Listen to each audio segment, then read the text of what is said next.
Hell no, that's my baby, and you don't treat her like that. Hey fellas and lovely viewers, it's Storm. Let me tell you about probably the greatest game of all time, the game of every year, Dream Daddy. Ugh, gay shit. Unsubscribed. Good riddance. But still, let me tell you about Dream Daddy, and despite the name, no, it's not explicit. It's actually super wholesome up to a certain questionably canon point. You just had to be there. You have to imagine, this game took Tumblr by storm. Not me, but the weather phenomenon. I was abroad when this game launched. I remember being in a hotel and reading about it on my phone while my family was sleeping. But it was highly anticipated, and the few videos I've seen were getting decent views and very positive feedback. No matter if it was gameplay, meme compilations, cosplay videos, or other. And I had a goal. When I got back home, I took out my credit card, I logged onto Steam, and forced my best friend to play with me, and my boat was rocked. Let me tell you. But first things first. What is Dream Daddy? Dream Daddy, a dad dating simulator, or DDADDS, is a game by the Game Grumps written by Vernon Shaw and Leighton Gray, and released on July 20th for PC and Mac, and September 22nd of that same year for other operating systems. It's a visual novel and dating sim. The player character, appearance and name customizable, is a widowed father of one. He and his teenage daughter Amanda move into a cul-de-sac in the seaside town of Maple Bay, where other dads and their kids live, most of them single, and your goal is to collect them all like Pokemon. I'm only slightly exaggerating. But this is a dating simulator, so you pick a route, you do your best to pick the best options, and you kiss your favorite option under cherry blossoms like a high school anime. The options are Matt Sella, Craig Kahn, Hugo Vega, Brian Harding, Damon Bloodmarch, Joseph Christensen, and Robert Smalls. The game was generally well received, with average ratings but high praise in critics, except the one commentary who said, quote, "It should have had a section about the difficulties of finding relationships for queer people. I get where they're coming from, but with or without it, it would not have added or subtracted anything from the game in my opinion. The idea for the game came from a joke that Shaw and Gray made about dads visiting Disneyland, and the inspiration to make a dad dating simulator came from the pigeon dating visual novel Hatoful Boyfriend. They wanted a Father Day release in 2017, which proved to be difficult because of some bugs. The team was inspired of Tokimeki Memorial for the gameplay loop, and according to Shaw, they wanted sincerity wrapped in cynicism, as the players would walk in expecting a silly campy game about gay dads, and walk away with philosophies on toxic masculinity, social anxiety, and social pressure. And the writing is fine, let me tell you that. I liked it, both as a teen and right now, and I like the fact that there is no reference to the dad's sexualities. They are who they are, and just love whichever gender they love, no need for labels. An expanded Dad Director's Cut was released for PS4 and PC on October 30th, 2018, and for Nintendo Switch on July 2nd, 2019. We will be using this PC version for this video as it's the only version with an accessible alternative ending that doesn't require me going through the files of the game in order to play it. DDADDS comics have been released between August 29th and December 19th, 2018. And while I somewhat knew that they existed, they completely slipped my mind, and I only learned of their existence while doing some research for this video. I have not read them, and I don't think they will be relevant to the cult ending, which will be the bulk of this video. If they do have some relevance, I will make a short follow-up video about it. Also, obviously, this is your final warning. I will be spoiling the plot of most of Dream Daddy routes, especially Robert and Joseph's.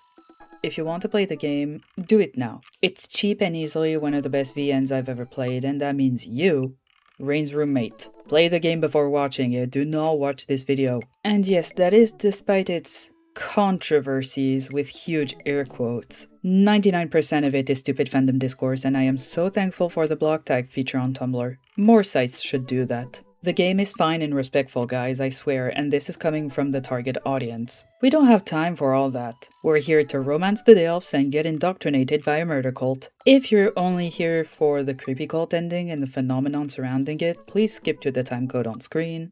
But we will first recap the game and the events that happened before that, so grab a snack and get cozy. Or remember to not put your phone too close to the sink. I hope your dishwashing is going well. Please note that I will be referring to the main character exclusively with male pronouns, as this is a gay man dating sim. But your headcanon about your OC might differ. I will also be calling him Datsuna, as this is how he is referred to in the fandom. The very, very, very dead fandom. Who's up for a little fandom necromancy? Datsuna is a widower in New England. He is woken up by Amanda, his daughter, a teen in her last year of high school and an aspiring photographer who wants to go to art school. After a quick and very accurate self-portrait, Datsuna loads the final boxes into the car and leaves the house. You two are moving into a cul-de-sac in Maple Bay, a seaside town. In the first days there, you meet all the other eligible dads. Joseph, the youth minister, as he brings cookies to your place. Roberts, as you go drinking at Jim and Kim's and he might ask you for a one-night stand. But note that if you accept his offer, you can't romance him later. And note his tattoo. Brian, as he's playing frisbee in the park with his dog, which ends in a Pokemon battle of bragging about your daughters. Damien, as he complains about fast fashion, not knowing the difference between Victorian and Edwardian in a bootleg Hot Topic. Craig, who's your Datsuna's college roommate as he's jogging around the neighborhood. Matt, as he's in his coffee shop called the Coffee Spoon. And Hugo, Amanda's teacher, as you go see him in his classroom after the day's done. At the end of the week, Joseph invites everyone over for some barbecue. You discover that all of these single elves live in the same cul-de-sac and can meet the kids you don't know yet. Briar and Hazel and River, Carmencita, Daisy, Chris, Christy, Christian, and Krish. Joseph, your last name is Christensen. You had one job. Why doom your kids like that? Lucian and Ernest. The only one we don't meet yet is Val. Side note, remember Joseph's kids for later. Other side note, when I was a teen, I so wanted to have Lucian's vibes, but I was more of an Ernest. Not gonna apologize for it, Tiny Storm was right. Minus the smoking. That's nasty. During the barbecue, the other dads might invite you to join Dadbook, which, you guessed it, is a dating app for Delphs. I mean a social media site targeted towards dads around the world, but of course your Dadbook friends are your neighbors from the cul-de-sac. This is the main platform for dates, where you will ask other dads to hang out. You also have 2 additional scenes in the Dad Director's Cut, one where the dads play poker, and one where Craig and Datsuna are invited to Robert's place for dinner. On the first hangout, Brian takes you mini-golfing with Daisy and Amanda. Craig asks you to come over for a softball game he's coaching before pizza. Hugo asks you to chaperone a field trip to the aquarium. Joseph makes brownies with Christy. You go to a concert with Matt. You go drinking, throw rocks, and get pizza with Robert, and Damien invites you for high tea. Between each hangout you have scenes with Amanda, and between the first and second hangout/date, Amanda gets accepted into her dream art school, and her and Datsuna go get a burrito by the bay. During the second hangout, you go to the movies and a cemetery picnic with Damien. You go whittling with Robert. You get pizza and leaves with Matt. You chaperone a church party with Joseph, you go to a quiz night with Hugo, you go fishing with Brian, or go around searching for River's stuffy and have a bro brunch with Craig. Between date 2 and 3, this is where the main revelations of the story happen. Not only do you have a chance to strengthen or destroy your relationship with Amanda, if she even opens up to you about some drama she has been going through. Really, nobody should do that to you, especially not a friend.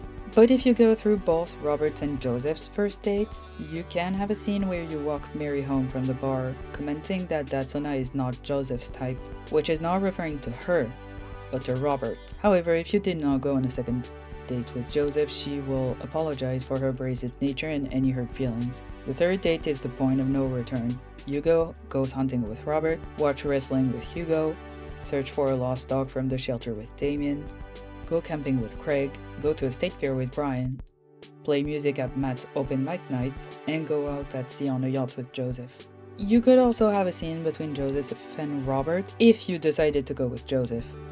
Robert warns you about his two-faced nature. When telling Joseph about it, he confesses that Robert also asked him for casual sex, and he accepted, unlike Datsuna, as you wouldn't be able to go on Robert's true dates if you did.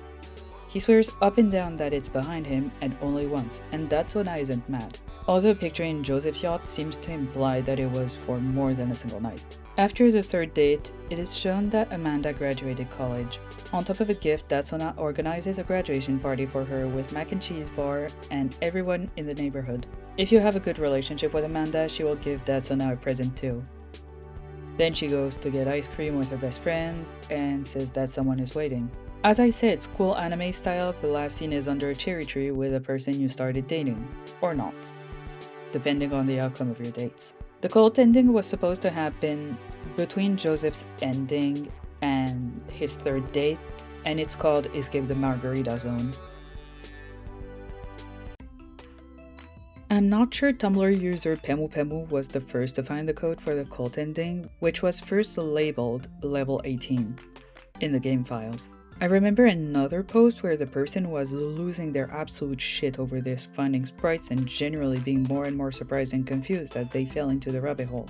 I did find another long-form Tumblr post from that era recapping what could be found, but these were not the right posts either. So I think it was deleted, sadly, but this is good enough. We know what it looked like when it was found. On top of the wave of Dream Daddy content, I saw a wave of level 18/cult ending theories and posts, and people speculating on how to unlock it, and people wondering if it was canon, and people making mood boards and fan arts and other trying to access it via forcing the scene to appear, by modifying the code itself. People on Tumblr were asking how to make the boat explode, what's the best radio configuration to have the ending, and what you should say to Mary to unlock it. And YouTubers like Jacksepticeye and Hoodie Panda played it, which only added fuel to the fire. I watched a lot of Hoodie Panda at that time. And then the director's cut of the game was released, and within it, an in-game way to access the cult ending. That is why my character looks so funky. You need specific character creation choices to unlock it, and when you type out the name, a spooky sound cue should play. Here we have a message from the devs. TLDR, they added this ending into the game because they're horror fanatics, but cut it out before it was released for obvious reasons. It is conceptually messy and non-canon and originally impossible to get. You also have an option to go back and play the whole game to change your character as to not have the cult ending, or to skip directly to the ending, which is what we're going to do. But first, Your Honor, I would like to call bullshit. Bigger game studios might leave unused code in, as losing money to make a scene but then not unlocking it might just be a drop lost in the millions of revenue they will be generating. But this is a small game from a small studio. Every part of game design is tied to money or time. Character sprites, backgrounds, writing, music. You either make them, which takes time, commission them, which takes money, or hunt for free to use for commercial projects, so non-AI images online, which requires time. Reminder that AI slop can't be copyrighted due to the nature of image mashing and artist non-consent. This is a small studio, their budget and time frame is much more limited than a double or triple A game. If they did not want the cult ending in the game files, they would have removed it. This is the Game Grumps, this is the internet. They played Doki Doki Literature Club where the entire game is focused on messing with game files. Even if it's not the first horror game to do that. They know that secrets in game files encourage discussions online, so it's free advertising. I will, however, accept the fact that it is actually non-canon. The creators decide what is canon and what isn't, for better and for worse, and I understand why it was removed. This is an emotional story set in what is a better version of reality, where you get to learn about people, fall in love, and live adventures in your neighborhood and the town around it, and help others through your issues as they help Datsuna with his crippling social anxiety. But knowing that the ending exists makes my time playing DDADDS much more enjoyable. So my headcanon is that it's real in the game's lore because there are too many details that point to it being the case, and because I'm an enjoyer of cute games with dark backgrounds, but also of queer games and horror games and both. But we'll get to those details in their analyses after the summary.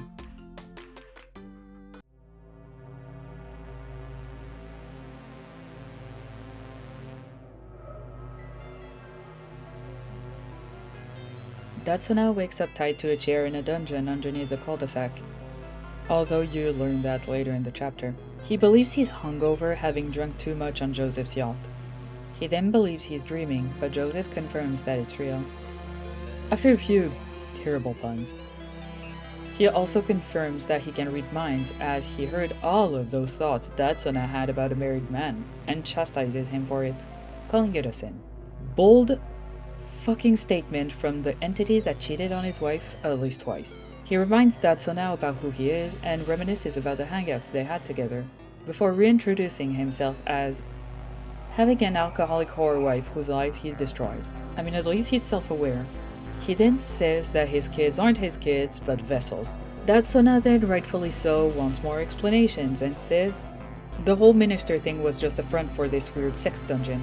Joseph laughs at it, mocking Datsuna for thinking it's a sex thing. There are powers at work so far beyond Datsuna's understanding that he's insulted at the thought. He then preaches that he is the conduit for something beautiful. Joseph also confirms that it's weird that all the wives and husbands in town, or more accurately the cul-de-sac, disappeared, divorced, or died. It's his work. All of them except Datsuna's spouse, as, quote, entropy beat him to it.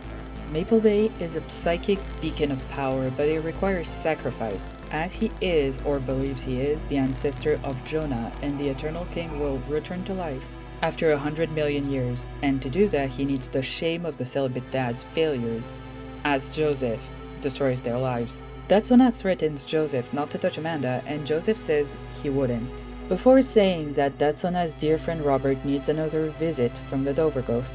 Holy fuck, that is the perfect title drop. Joseph knocks out Datsuna, who is then waken up and untied by Mary. After a short conversation where she admits she's sorry for the both of them, she implies that something tied to the cult happened to the past owner of the house. Datsuna moves in and tells him to run. Datsuna just runs, bolting through the stone halls of various sizes and lengths. All he has are his clothing and the pocket knife Robert gave him on his second hangout. And he runs and runs, to the point of dehydration and exhaustion, and there is a door at the end of the hallway, and Datsuna is back home. Amanda greets him, but something is off. He feels fine. None of the past symptoms he had any effect on his body. His clothing is clean, his shoes are on. Amanda says that Emma P is her best friend when it's Emma R. And his word jumbles aren't on the coffee table, replaced by crossword puzzles. When Amanda can't tell Datsuna her birthday, that's when the illusion cracks. He's still in the dungeon with Joseph staring at him. Datsuna breaking out of the illusion kills Joseph's whole timeline, as he says he was going to take care of Robert and jokes that marriage is about trust, as he learned that Mary helped Datsuna. Once again, Joseph, instead of taking care of the hair in other people's eyes, remove the log from yours. Datsuna attacks him with Robert's knife, but Joseph easily flings it away and starts choking him. So apparently Datsuna has an asphyxiation kink, huh? Before Datsuna passes out, Mary picks up Robert's knife and stabs Joseph. His kids/vessels creep into the room, saying that they're hungry. Mary and Datsuna run away, and it is implied that the vessels feed on Joseph. Datsuna wakes up in bed. Amanda answers the question about her birthday correctly and says that Joseph's yacht sank. The rescue team had to pull him out of the water.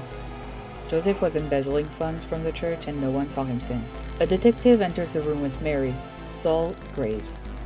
Mary says that it's a real shame what happened to Joseph and her kids are staying in the Midwest with their parents until this is all over.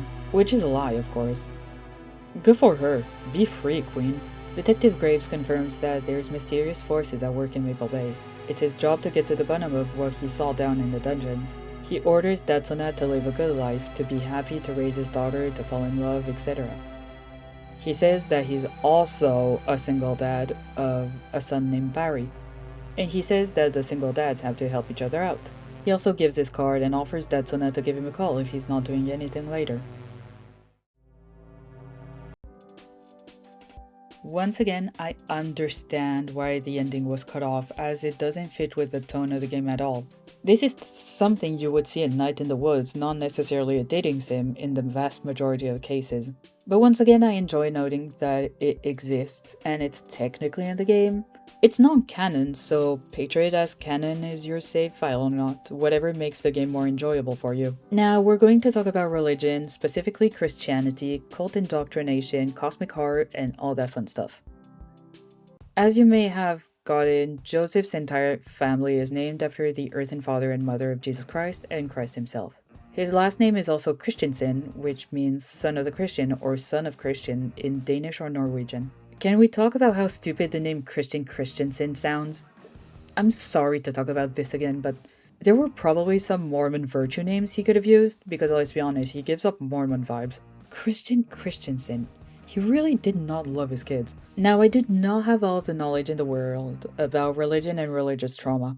I can only speak about sociological essays about religion, religious oppression, cult behaviors, and my own very, very, very negative experiences with religion. Joseph is a pastor. He's a youth minister, which means that he is trusted in his local community of like-minded people. He is supposed to be an example of a happy man in a traditional marriage. The happiest looking families hold the most secrets, of course. And everybody in this household is a prisoner of Joseph. even himself. Christianity has always discriminated against women, no matter which edition of the Bible you read. Except the Black Bible, of course. From how they dress to how they act, always having to be nurturing and motherly if they don't want to be painted as crazy wenches or possessed by the devil.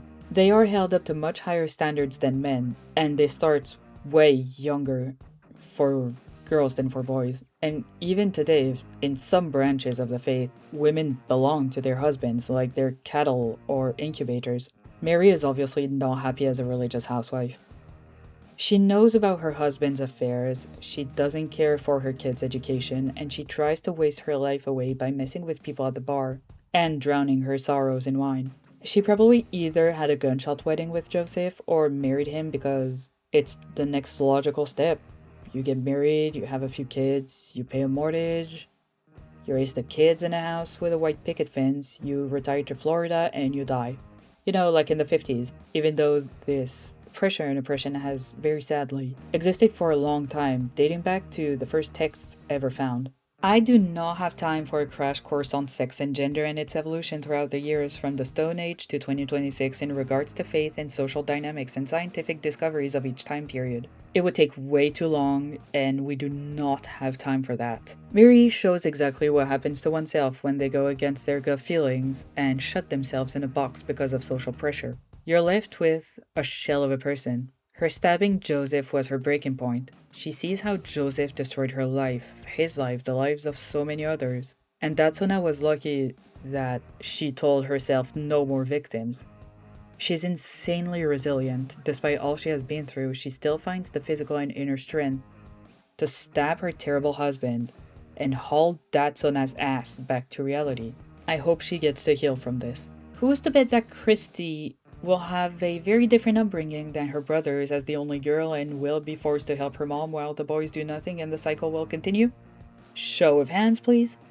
But why is Joseph also a victim of himself and his faith?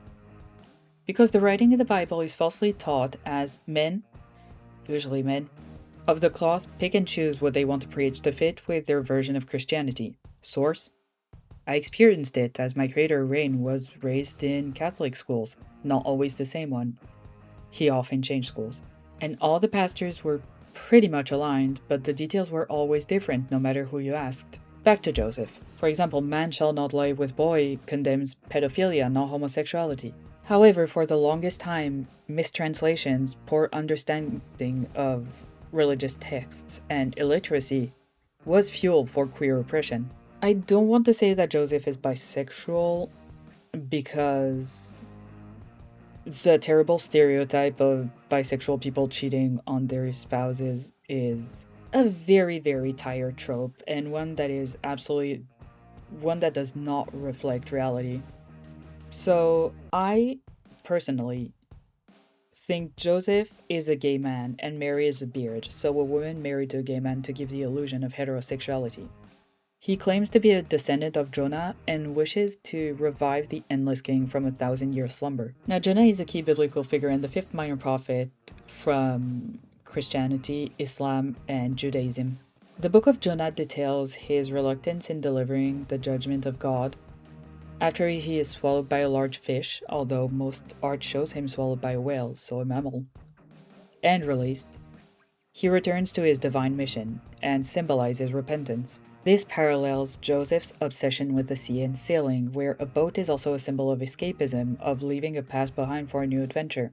But we always see him return to the land, to the church, for his job, his quote-unquote divine mission. A bit of a stretch, but we can also link it to Datsuna's fear of whales, as he unconsciously notes that there is something very dangerous out in the open sea, and he doesn't realize that the danger is Joseph and the cult. I agree, they're majestic, but nothing should be that big. Perhaps he is so diligent in his work to compensate for his orientation in the eyes of the church. It is a well-known psychological phenomenon. He compensated too close to the sun, and now he wants to awaken a deep secret.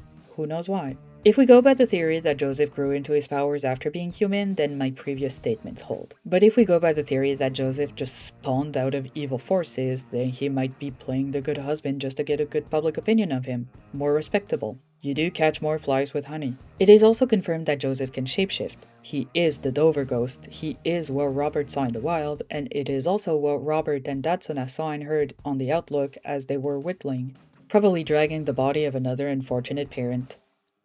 He is the reason why the dads are single. It is outright stated in the cult ending that he is the reason why Ashley and Craig, or Hugo and his ex-husband, divorced. He made Rosa ill, he killed Marlin in a car crash, he caused Brian's ex-partner to be missing from the Harding's life as well. They aren't mentioned at all in the game. But why Robert specifically? The first theory is that Joseph isn't over Robert. Rob once asked him for a one-night stand, which probably lasted for longer, and Joseph can't keep his mind off of it, as shown by the picture in the yacht where Robert is wearing the blue sweater Joseph always wears on his shoulders. If it wasn't relevant to the story, it wouldn't be mentioned. When you have been deprived of affection you want for so long, a single morsel of even sexual affection can feel like the world. And with his already warped worldview, Joseph might be obsessed with chasing the high, either with Robert or Datsuna or someone else. But I doubt it's a situation as simple as an ex-booty call, and the answer was in our hands the whole time, or rather, on Robert's hand. The symbol of the cult also links back to Jonah's story. It can look like a demon eye, a ship wheel, or a compass. Obviously, the demon eye is in reference to the dark forces, the ship wheel to the sea, both because of the fish and Joseph's obsession with it, and the compass, as little good Pastor Joseph always goes back to his choir and he guides the lost lambs, so the parents to the slaughter. Not only is it seen on the wall of the dungeon, it is also seen on Joseph's cross at home, and it is tattooed on Robert's hand. A tattoo is most often permanent, so he might have been a pious follower of the cult at some point, or he has been branded by Joseph. Either way, commenting on it leads to a negative response where Robert calls it a reminder. Not only is it said that Robert knows the Bible well, being able to recite verses at will, almost as if he knew them by heart, I suppose we can say that Robert was raised religious as well, but where's the fun in that? Joseph most likely twists the written word of the text to fit his goal, which is most often than not indoctrination. He probably used the Bible either during cult meetings or at church where he preached his faith or the cult, which might explain why Robert knows about it. He probably have studied religious texts when he was indoctrinated in the cult with Joseph. Joseph also says that his body is nothing but a vessel as well, and he will see Mary in her nightmares. He could be just a host for dark powers once again, as they grew when he grew, or a body of flesh and bone could have spawned. Either way, it's meat. But I don't think his kid vessel things want meat, I think they hunger for blood. If they wanted meat, they could have attacked Mary or Datsuna. But Joseph is the one with an open wound and access to an entire body's worth of blood. Now, there are multiple passages in the Bible where members of a family eat each other, namely Ezekiel 5:8, Lamentations 4:10, Leviticus 26:27, and Deuteronomy 28:15, to cite a few.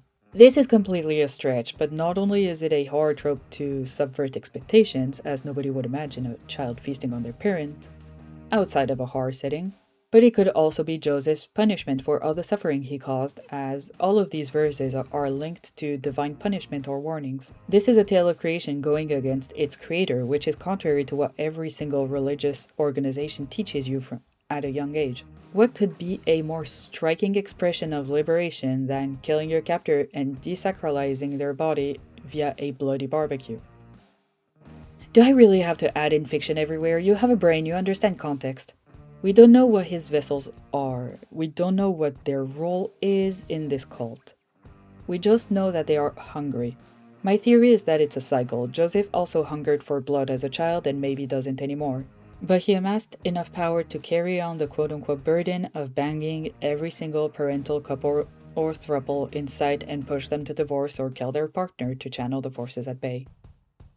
But now that I think about it, we don't know much of the cult itself either. So I will first start with the literary inspirations for the cult, then talk about it in more grounded psychological terms to understand how it would work. The Endless King is a creature deep in the ocean that has been waiting to return for 100 million years. Its life sustenance is shame, desperation, and failure. It has showed Joseph and apparently his ancestors the path to its return, expecting them to put in the work to be awakened. This is an almost direct copy of the Esoteric Order of the Dragon from The Shadow over Innsmouth by H.P. Lovecraft, where the members practice sacrifices to appease what lurks in the deep sea. It is from the Cthulhu mythos, and what lurks beneath the depths is Cthulhu himself. It's a giant extraterrestrial being that slumbers in the Pacific Ocean. It apparently cannot be described, but it is represented as a humanoid that is hundreds of meters tall, with a squid head and dragon wings. In Lovecraftian lore, it is venerated as a god since the dawn of time. The Esoteric Order of the Dragon had 3 oaths that members had to take. The first was an oath of secrecy, the second an oath of loyalty, and the third an oath to marry a deep one and bear or sire its child. We can definitely see that with Joseph. He acts in secret, he is completely devoted to the Endless King, and had 4 vessels with Mary, who technically isn't a deep one, but we can argue that Joseph is. Now, the word cult is used, which is, in pop culture, interchangeable with high control organizations and new or unfamiliar religions. But it is actually more specific than that. According to Combating Cult Mind Control by Stephen Hassan, we should be able to understand, or at least suppose, how Joseph's cult works. Hassan indicates that there are 4 types of cults: religious, political, educational, and commercial, and most have 5 types of members depending on their commitment to the cult: top leaders, sub-leaders, core members, rank and file members, and fringe members. Based on what we see in the ending, this is a religious cult, but we don't know anything about their members. As far as we know, Joseph is the only cult member so far. Robert might have been an active participant or a victim. Either way, he broke out of it and dislikes and distrusts Joseph, hinting that the minister has a darker character than he let on even outside the cult. Robert is wary of everything, but he isn't easily scared or talks honestly with others. When he's scared or when he gets real, it's serious. And this is also why he gave Dadsona his pocket knife. He wants a buddy to be safe from this bullcrap. Modern cults use brainwashing techniques, such as neurolinguistic programming, to recruit members, and the 4 components of mind control are behavior, information, thought, and emotion. If a cult can effectively control one or more components, the other will follow. For example, teaching someone how to think will change their outlook on information, which will have an impact on their behavior and reactions. Cults will break a person down, which is called unfreezing. They give up on their hobbies, friends, family, they confess their sins, they end up having distorted memories, and are quickly converted into recruiters, as convincing people to believe something cements your belief in it. This is a tactic seen in cults and religions around the world. It is also known that cults' predatory behavior works better on people with weakened mental states. And this isn't me being a judge of character, but if nothing in your life goes well, of course you will believe the lies of someone promising you answers and stability, which I think this is why Joseph targets parents and partners.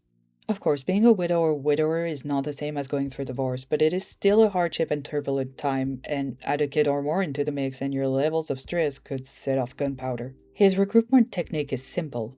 Weaken the target by eliminating or separating them from their partner, promise help from a nice neighbor and his church, and a little later you find yourself praising the leader and converting others. Who knows, maybe his former victims, now turned cult members, are also getting rid of spouses and partners in other cul-de-sacs for their doomsday Ponzi scheme. Speaking of doomsday, this would technically be defined as a doomsday cult, which believes in apocalypticism and millenarism that predict disaster and attempt to destroy the entire universe. We don't know what happens after the supposed apocalypse, as the date hasn't passed yet, but we can focus on what happens before. Joseph's cult speaks of both of these beliefs in a very positive light, not as a fearmonger. We, as players, do not know how the Endless King would reshape the world and society. But if we go back to Cthulhu, it's nothing to be envious about. It would be a cataclysm, but somehow the followers would be saved. The followers are always supposedly saved from forces beyond their nature or their own lies. If Joseph is actually attached to Dadsona, it would explain why he stays in the bad ending and leaves in the good. In the good ending, he is protecting Dadsona from more harm, as he might have a singular brain cell that tells him that he should be protected from the truth, and he, himself, Joseph, must keep living with his secrets, protecting from the shadows instead. But in the bad ending, let's be honest, the cult ending is technically a bad ending for Datsuna.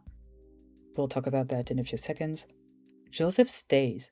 Better get close to those who will do your recruiting work, eh? Gotta keep an eye on your followers and punish the dissidents. My theory is that everyone in the cul-de-sac are his current primary targets, but he indulges in some culting outside the neighborhood. But let's talk about the consequences for Datsuna. I'm not an expert in cult deprogrammation, but technically he was never in the cult, but was a victim of its members. However, we can talk about his main effects of PTSD. Of course, this is all just speculation, as we do not see Datsuna after the events of Escape from the Margarita Zone. So if you want to skip to something more concrete, I will talk about Detective Saul Graves at this time code. For those unfamiliar with the term, PTSD is a post-traumatic stress disorder which develops from experiencing a traumatic event or prolonged or repeated exposure to traumatic events. The latter case is called CPTSD, for complex. It leads to changes in emotional regulation, often leading to unhealthy coping mechanisms, variations of consciousness like amnesia or depersonalization, changes in self-perception, changes in perception of the perpetrators going from a, let's say, preoccupation with revenge to paradoxical idealization, and alterations in relationships with others like isolation. I will also add that this disorder could evolve into a Capgras delusion, or this delusion could be a part of the symptoms, as it is most often the case. It is a delusional misidentification syndrome usually caused by neurological damage, which can happen with PTSD in the prefrontal cortex and hippocampus. It also affects stress response systems, like cortisol. A person with Capgras syndrome holds a delusion that a friend, spouse, parent, or other close person was replaced by an identical imposter. In Datsuna's case, it could be Amanda. It leads to a sudden change of behavior with her, an acute anxiety in her presence, confusion, aggressivity, paranoia, all things we have already seen with PTSD. So any treatment Datsuna takes for his PTSD will help it as well, and further therapy might be needed. But it would make sense why he would develop it, and would completely fit in this context. It has already happened once. Amanda was played by an illusion, an imposter. Who's to say that the cult will not do that again? Who's to say that the cult will leave him and Amanda alone? Who's to say that Joseph didn't learn her birthday in details to lure Datsuna into a false sense of security?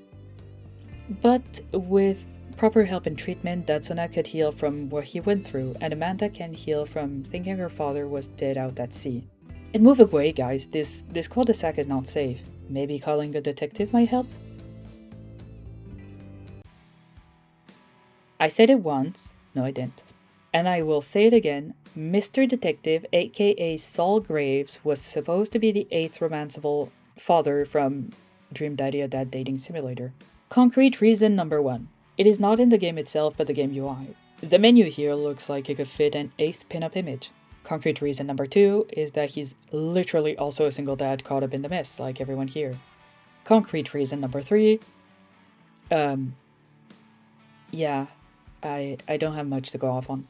But my theory is that at first the cult ending was supposed to be in the game before it was scrapped. And Saul's dates would take you around Maple Bay and try to solve that mystery. He wouldn't live in the cul-de-sac per se, maybe somewhere else in town, but I don't think he would have been base game. He either would have been unlocked after finishing Escape from the Margarita Zone, or would have been DLC. I know the fandom is dead. I know nothing will come out of this, but hey, the devs are huge horror fans and the cult ending was very popular. Cult leader Joseph was more popular with the fans than regular Joseph if we look at the number of Tumblr fanarts for the two.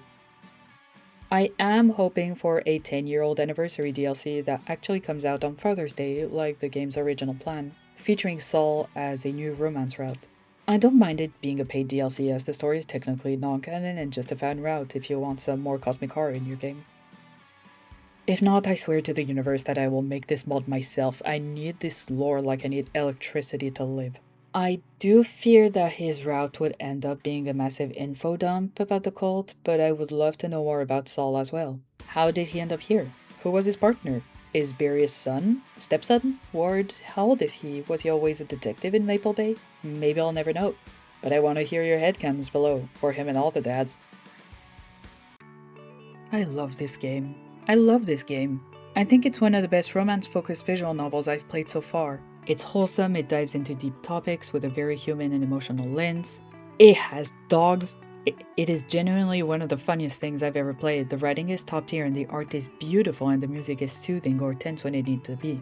If you want to judge me in the comments, here is my personal tier list. I'm very easy to decipher. Of course, my favorite is Damien. Hey, they're sexy. Oh my. I would sell every single one of my wires in my operating system for this pixel man to be real. Tell me, which options would your dad so smash or pass? Do you consider the cult to be canon, or not? Were you in the fandom when it came out? Did you also fail at minigolf? Please tell me your thoughts, both about the main game and cult ending. I love hearing what all of you have to say. I'll leave you all with my favorite song from the OST, which might not fit my background aesthetic, but whatever. It's so calming and makes me think of my creator Rain's teenagehood and their summer evenings in New England. The vibe is spot on. As always, guys, feel free to like, comment, subscribe, share the video, boost the video. You probably all know how this YouTube thing works better than I do. And I'll see you all around the internet, fellas. Have the loveliest of lovely days.